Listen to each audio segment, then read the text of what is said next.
dia, aqui é o Vinícius e vim informar para vocês hoje sobre atritos.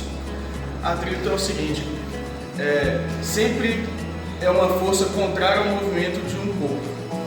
Existem dois tipos de atrito, estático e cinético.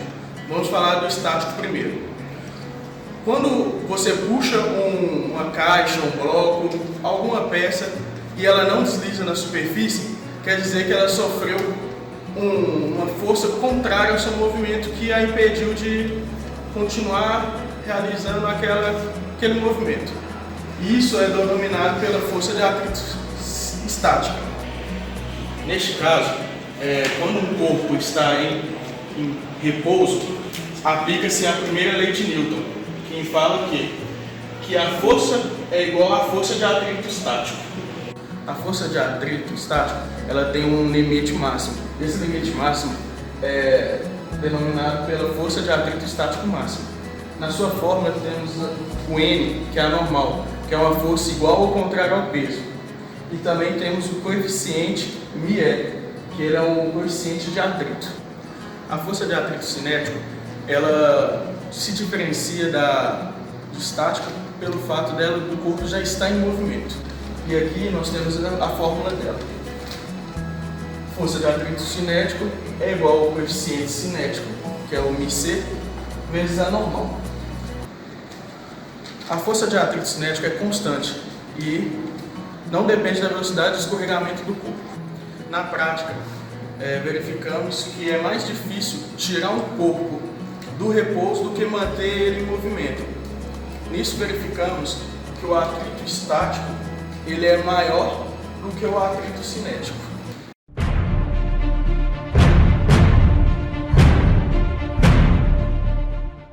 Para acelerarmos o carro, o pneu deve empurrar o chão para trás e de acordo com a terceira lei de Newton, toda ação requer uma reação, empurrar o pneu e, consequentemente, o carro para frente.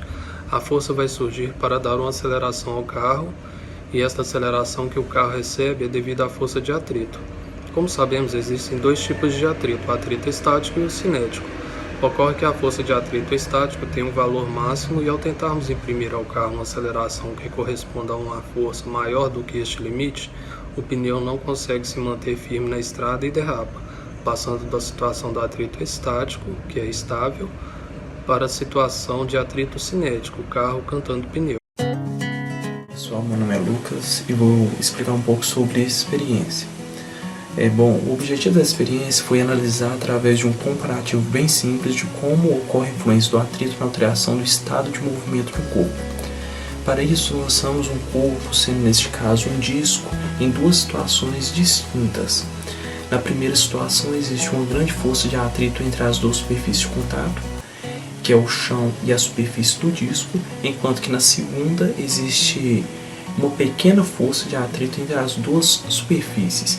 Isso porque, para alterar a força do atrito sem variar os tipos das superfícies em contato, nem o tamanho das áreas em contato, nem mesmo os pesos materiais, utilizamos um corpo com ou sem uma camada de ar entre ele e a superfície sobre a qual se apoiava.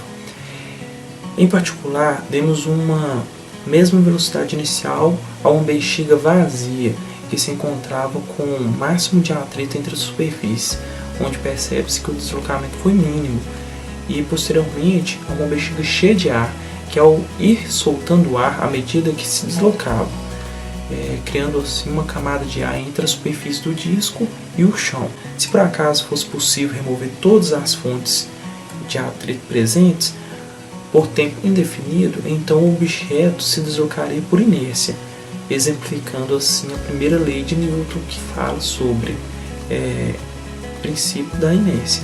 A conclusão, então, foi que quanto menor o atrito, maior a distância percorrida pelo disco.